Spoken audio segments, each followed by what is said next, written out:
ठोस आकारों का चित्रण, यानी हम यहाँ पर बात करेंगे ठोस ऐसे आकारों की जिन्हें हम अपने हाथों से पकड़ सकते हैं। देखिए, अभी तक हम लोग कुछ आकारों के बारे में जानते हैं, जैसे कि आयत है, वर्ग है, वृत्त है। ये हम लोग इस बोर्ड पर अगर बनाए, हमने बनाया एक वृत्त, यह हमने बना लिया, लेकिन क्या इस वृत्त को हम लोग यहां से पकड़ के उठा सकते हैं? बिल्कुल भी नहीं। या हम यहां पर एक आयत बना लें या वर्ग बना लें, हम उनको यहां से ऊपर नहीं उठा सकते। क्यों? क्योंकि वो ठोस नहीं है, वो एक द्विविमीय आकृति है। द्विविमीय यानी कि उनकी केवल दो दिशा है, या तो लंबाई है और साथ में चौड़ाई है। ठीक है, लेकिन अगर हम किसी आकृति में लंबाई और चौड़ाई के साथ साथ उसमें ऊंचाई भी डाल दें, तो उसकी दिशाएं 2 से बढ़कर 3 हो जाती है। तो जब किसी आकृति की दिशाएं 2 से बढ़कर 3 हो जाती है, तो उसे आप अपने हाथों से पकड़ सकते हैं। जैसे कि अगर हम इस आकृति को देखें, तो इसमें लंबाई और चौड़ाई के साथ साथ इसकी ऊंचाई भी है, तो इसे आप आसानी से पकड़ सकते हो। आप इसे पकड़कर आप इसे घुमा सकते हो। लेकिन अगर आप बात करें एक आयत या वर्ग की, तो आप उसको पकड़ के घुमा नहीं सकते। तो अब हम यहां पर बात करते हैं कि क्या क्या त्रिविमीय आकृति हमारे सामने हो सकती है। देखिए, बहुत सारी त्रिविमीय आकृति हम लोग देखते हैं, जिसमें हम लोगों के पास एक साधारण आकृति अगर हम देखें, तो एक घनाभ की आकृति होती है। घनाभ आपको दिखेगा, अगर आप इसको एक तरफ से देखते हैं तो एक आयत की तरीके से आपको दिख रहा है। तो ये त्रिविमीय आकृति घनाभ क्या होती है, उसके बारे में हम बात करते हैं।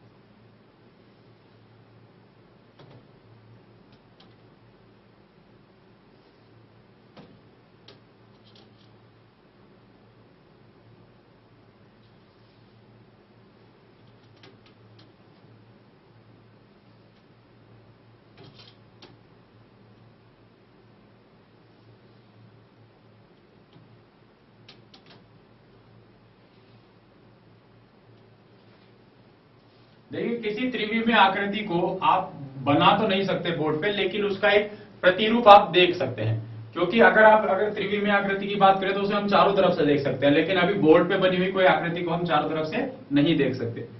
तो हम कह सकते हैं ये उसका जस्ट एक उसको रिप्रेजेंट करने का एक कच्चा चित्र है। ठीक है, यह आकृति जो है इसको हम कहते हैं घनाभ। अब हर एक त्रिविमीय आकृति में यहां पर कुछ चीजें होती हैं। वो क्या क्या होती हैं? उसमें होता है फलक, उस आकृति में होते हैं शीर्ष, और उस आकृति में होते हैं किनारे। तब जाके वो एक त्रिविमीय आकृति बनती है। कैसे? कि आप देख रहे हैं यहां पर कुछ बिंदु बन रहे हैं, जहां पर बहुत सारी रेखाएं आकर मिलती हैं, तो इन बिंदुओं को हम लोग कहते हैं शीर्ष।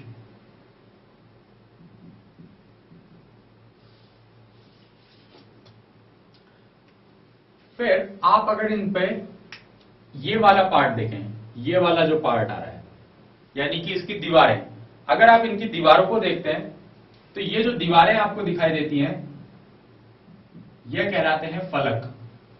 वो आकृति कैसी भी हो, चाहे एक घनाभ की आकृति हो, चाहे एक घन की आकृति हो, वो उसमें फलक, उसमें शीर्ष और साथ में किनारे होंगे। फिर जहां पे आपको अलग अलग फलक मिलते हुए दिखाई दे रहे हैं, देखिए यहां पर मिल रहा है, यहां मिल रहा है, यहां मिल रहा है, इनको हम लोग कहते हैं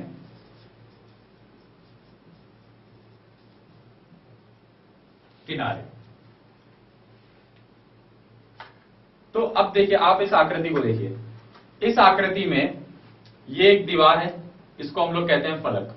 ये दीवार जो है इसको हम लोग कहते हैं फलक। इस घनाभ की ये एक दीवार है, ये भी